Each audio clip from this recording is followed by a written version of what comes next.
Olá pessoal, tudo bem com vocês? Eu sou Edivaldo Toledo, estamos no mais um episódio do Isso Pode Ajudar.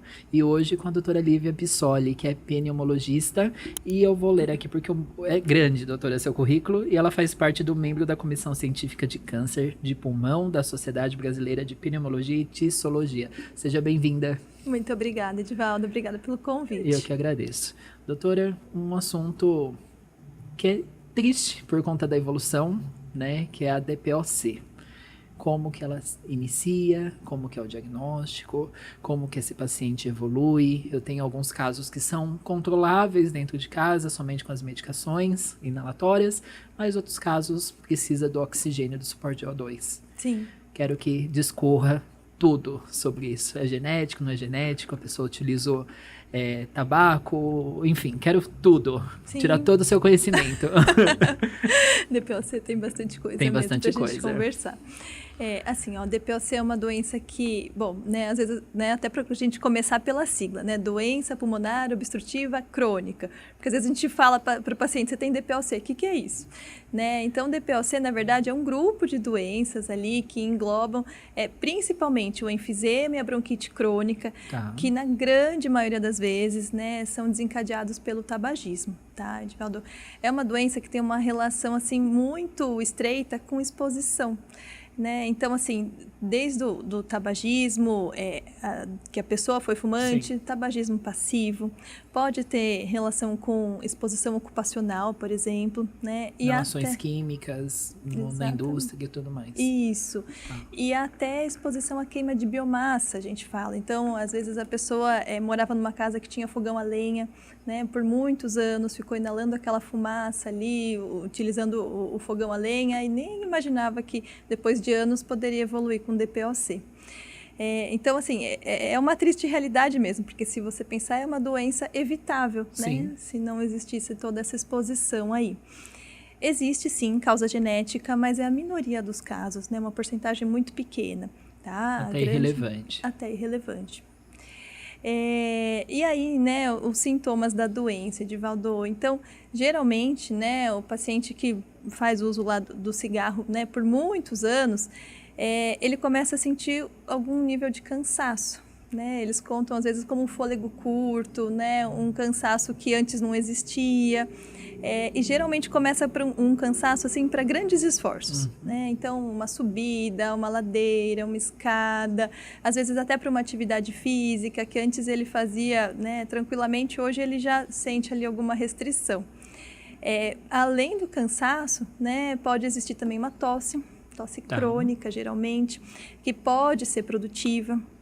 Pode ter secreção e assim, que essa secreção a gente até pergunta às vezes para o paciente assim, a secreção está parecida com o que é o comum? Sim. Porque eles sabem até a diferença, sabe? Quando que a secreção está com aspecto que pode sugerir uma infecção ou quando ela está mais mucosa, mais hialina, mais transparente, que é aquela de todo dia, sabe?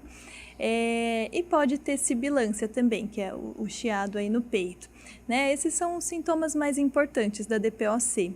E aí, né, quando a gente se depara com uma pessoa que tem uma exposição importante, né, e conta esses sintomas, né, sugestivos, a gente parte para o exame diagnóstico. Né? O exame mais importante para a gente é a espirometria, né, que é a prova de função pulmonar, que é quando a gente vai ali, né, pelas curvas, pelas manobras respiratórias, a gente acaba documentando uma obstrução, né, da via aérea, que não tem reversão após o uso do broncodilatador. Tá? Esse é o padrão clássico aí do DPOC. E a gente pode também usar a mão dos exames de imagem, né, raio-x de tórax, tomografia, né, pelo menos algum exame para a gente documentar, que até para descartar outras possíveis causas que entram num diagnóstico diferencial, né, e na tomografia, por exemplo, a gente consegue muitas vezes visualizar o enfisema, a extensão desse enfisema, o grau de acometimento, né, tudo mais. Quando a gente tem, então, essa avaliação de sintomas, né, e a gente junta isso com os dados da espirometria, a gente faz uma classificação desse paciente, né, dentro da nossa tabela ali do GOLD, que é a nossa diretriz internacional da DPOC, atualizada todo ano. né? E aí a gente vai classificar, né, de acordo com esses critérios, se ele é um GOLD, vamos dizer assim, leve, moderado, né, ou grave, se ele tem ou não um perfil de um DPOC que tem mais predisposição para exacerbação. Né? Exacerbação a gente fala como infecções respiratórias aí, que podem acontecer de repetição. E a partir dessa classificação que a gente vai guiar o nosso tratamento, Edivaldo. É por aí. É por aí. Então vai ver onde essa pessoa viveu, como ela viveu, o que ela utilizou e o histórico de alguma doença pulmonar se existiu. Exatamente. Né? Então, não necessariamente ela é genética. Tá? Esses pacientes têm infecções recorrentes? Olha, depende do perfil, né, do paciente, mas com certeza, assim, ter diagnóstico de DPOC já é um fator de risco para ter infecção respiratória. Tem pacientes que são mais exacerbadores do que outros, né? E aí, para esse perfil de paciente exacerbador, a gente vai otimizar o tratamento ali com tudo que a gente tem, né, disponível para tentar prevenir o máximo essas exacerbações, Edivaldo. Porque o grande problema das exacerbações é que elas pioram muito a função pulmonar desses pacientes. Aí já é uma dúvida que eu recebo muito no WhatsApp dos próprios cuidadores, que é a questão da saturação. Um paciente portador de DPOC não vai saturar 96, 98 mais, né?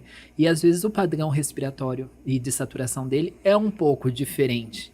E às vezes eles entram em pânico, doutora. Da 90 de saturação, eles estão em pânico. Mas o paciente está bem dentro do quadro clínico dele. Sim. O que seria tolerável? Olha, é muito importante sua pergunta, viu, Edivaldo? Até para não sair correndo e levar ele no hospital à toa. Exatamente. Porque, né, voltando lá para a definição, ela é um quadro crônico. Né? Da mesma forma como ela tem uma evolução crônica, o paciente vai evoluindo para uma hipoxemia e uma saturação baixa de uma forma crônica. Né? Então, o organismo ele se adapta, né, a essas condições de hipoxemia. E aí, né, realmente, a gente não tem alvo de saturação de 95%, 96% no paciente DPOC. Isso não existe. A gente, claro, se ele estiver fora de condições agudas ali, uma infecção, né, algum outro sintoma, a gente tem como alvo de saturação desses pacientes 90, 92 no máximo. Né? Inclusive, pode ser até prejudicial uma hiperóxia, né? A gente ofertar demais oxigênio para ele sem ter indicação, porque aí ele corre o risco de fazer retenção de CO2, que pode ser um quadro muito mais grave. Né, o que eu sempre oriento, e por favor me corrija ou acrescente. Observe como está o paciente, se ele está orientado, se ele está falando, se ele está dentro do normal dele, né? Para não sair levando, correndo também, indo para o pronto-socorro de forma errada. Né? Sim, exatamente. Acho que assim, né, primeiro avaliar em que momento foi aferida essa saturação.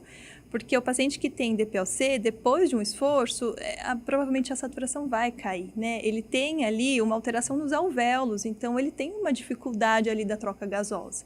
Ele vai desaturar no esforço. E aí, no repouso, né, a tendência é essa saturação estabilizar.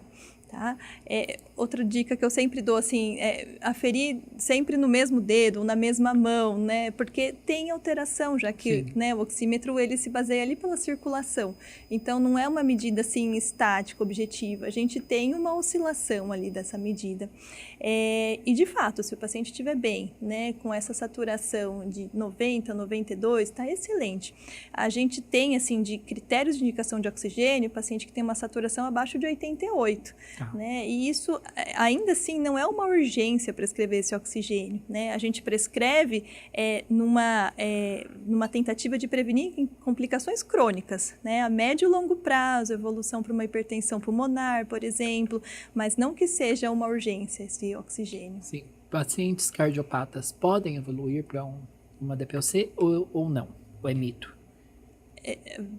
Assim, na verdade, são doenças diferentes, né?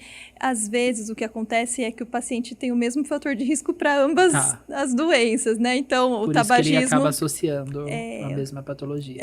O tabagismo, por exemplo, pode evoluir para um DPOC e para uma cardiopatia, né? Mas dizer que o DPOC evolui para uma cardiopatia, não. O que pode acontecer é essa hipertensão pulmonar que, né, o pessoal conhece muito como cor pulmonale. Que aí, apesar de ser, né, na circulação pulmonar, a gente vê às vezes dilatação das câmaras direitas, do coração e tal, a origem do problema é pulmonar. né? É uma hipoxemia, tá? Doutora, e o uso de oxigênio? Que às vezes o paciente dessatura um pouquinho e os cuidadores já saem correndo colocando oxigênio do paciente que já tem oxigênio em casa. Quando entrar, quando não entrar, eu sei que, dependendo da situação, pode até ser prejudicial. Sim, exatamente. Então, assim, né, a gente tem os critérios aí de indicação de tratamento mesmo com oxigênio, que seria, por exemplo, essa saturação abaixo de 88%, e também sinais de cor pulmonar também entram Sim. como indicação, né?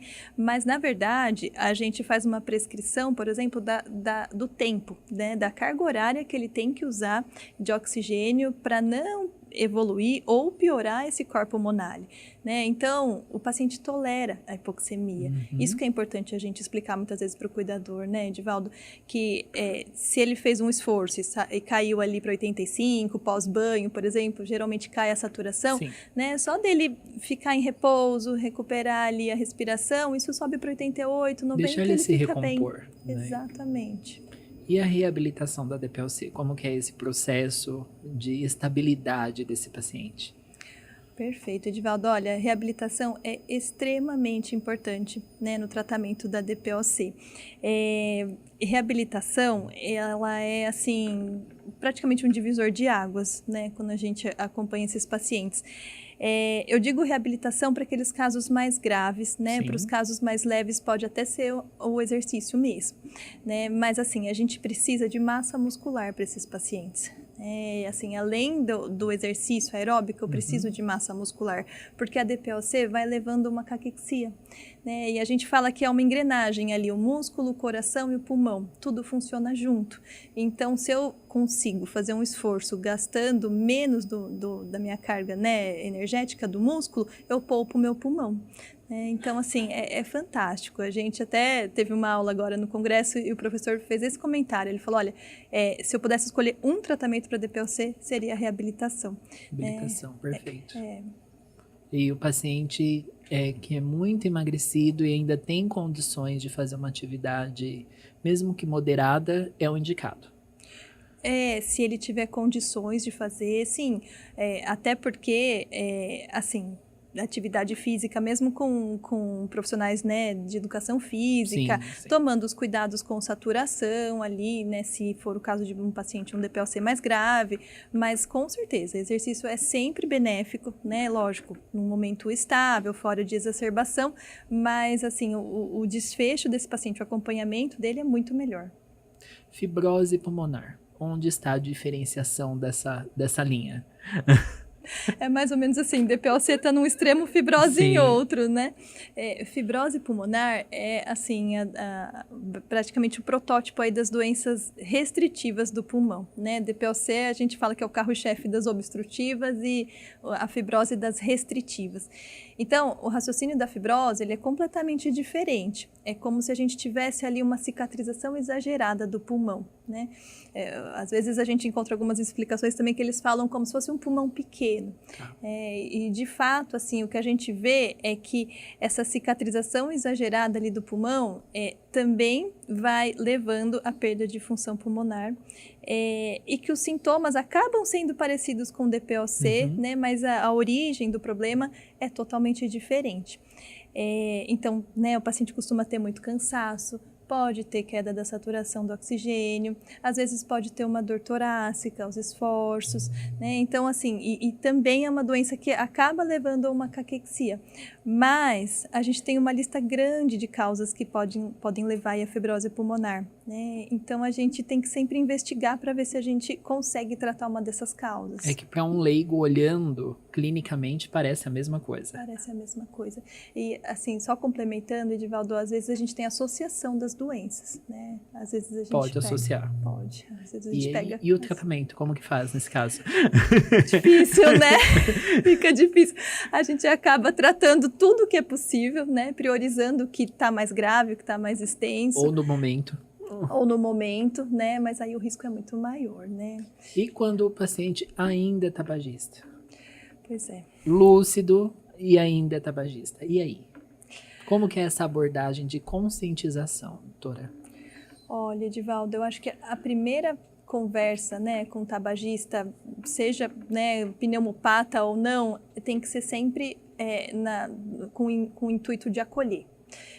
Porque assim, a gente tem que passar informação, a gente tem que, né, orientar sobre os riscos, nossa obrigação conversar tudo isso com o paciente, mas eles já vêm com uma culpa tão grande que se a gente chegar, né, e assim, aumentar essa culpa, a gente não progride no tratamento. Então, assim, acolher, orientar, mostrar caminhos, como é possível tratar, né? Mostrar exemplos de quem tratou e conseguiu. E aí, assim, a gente vai abrindo os caminhos, sabe, Edivaldo? Vai tentando conscientizar. Lógico que nós vamos falar um episódio inteiro depois sobre tabaco e tudo mais, mas é muito importante sempre ressaltar, né? Sim. Se puder não utilizar ou não entrar nessa, melhor. Com certeza. Né? Fibrose cística, pouco se falam, eu sei que vai ser um assunto bem rapidinho e eu quero saber só um pouquinho para tentar trazer um pouquinho de conhecimento, porque fibrose cística é muito pouco falada. Sim. E afeta os pulmões. Sim. Bom, fibrose cística, assim, entra numa outra classe de doenças, né, pneumológicas aí, que são as bronquiectasias. Então, assim, fibrose cística é uma doença genética, tá? E ela é uma doença que ela acaba acometendo as glândulas exócrinas. Então, ela altera, por exemplo, a produção de muco, ela altera, né, a excreção do suor, a excreção das enzimas pancreáticas, ela acomete muito ali o trato gastrointestinal, o paciente tem muita desnutrição, muita diarreia. Mas no pulmão, ela é uma doença que se apresenta, por exemplo, com infecções de repetição geralmente mais graves, né? Pneumonias recorrentes, até internações por essas pneumonias. O paciente é sempre muito secretivo, tem uma tosse com uma produção ali de expectoração num grande volume, porque esse muco, ele de fato ele é espesso. Né? E aí, esse muco ali, que ele, né, tem uma certa dificuldade para o paciente fazer higiene brônquica, ele é um prato cheio ali para infecção, para as bactérias. Né? E aí a infecção perpetua a bronquiectasia, que é a dilatação dos brônquios. Então, assim, a gente entra nesse ciclo vicioso. É complexo. É complexo, mas a gente teve aí nos últimos anos um avanço importante no tratamento, inclusive com medicações novas, então nós estamos com esperança aí nessa doença também. Que bom, doutora. Doutora, eu vou chamar o meu patrocinador e voltamos já. Tá. Olá pessoal, tudo bem com vocês? Espero que sim. Hoje eu quero apresentar para vocês o Advancept, da ADV Pharma. É um removedor de curativos, formulado especialmente para a retirada de esparadrapo e aquela colinha que fica sempre sobre a pele. Também pode ser utilizado para a retirada daquele curativo tipo filme, aquele transparente. Sua fórmula é exclusiva, não contém álcool e contém um silicone, emolientes e solventes que não causam dor. Além de criar uma barreira protetora sobre a pele, também vão hidratar. Sua aplicação é muito simples, basta você aplicar sobre o curativo e aguardar 1 minuto para que o produto absorva e após isso você pode retirar o esparadrapo de forma prática e indolor. Fácil, né? Retirar o curativo dessa forma. Você pode encontrar os produtos em 30 ml, 100 ml ou 200 ml. Tudo isso daí vai depender da sua rotina de curativos em sua casa. Você pode encontrá-los também em qualquer farmácia próxima à sua residência ou através de um de nossos distribuidores. Quer saber mais sobre o produto? Acesse o link. Até logo. Tchau, tchau. Pessoal, estamos de volta com a doutora Lívia Bisoli, que é médica pneumologista. Doutora, os pilares aí para manter uma boa saúde após o diagnóstico do DPOC, lógico, em todos os casos, desde o início do diagnóstico e até mesmo os pacientes um pouco mais graves. Quais são os pilares?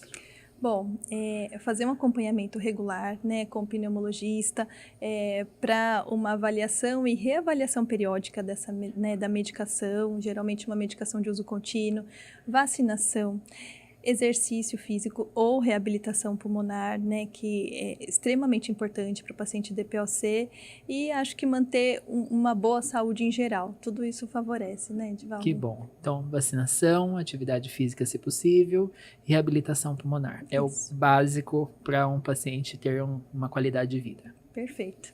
Como fazemos para achar você? Bom, vocês podem me encontrar no Instagram, @doutoraliviabissoli, e no meu site, www.doutoraliviabissoli.com.br.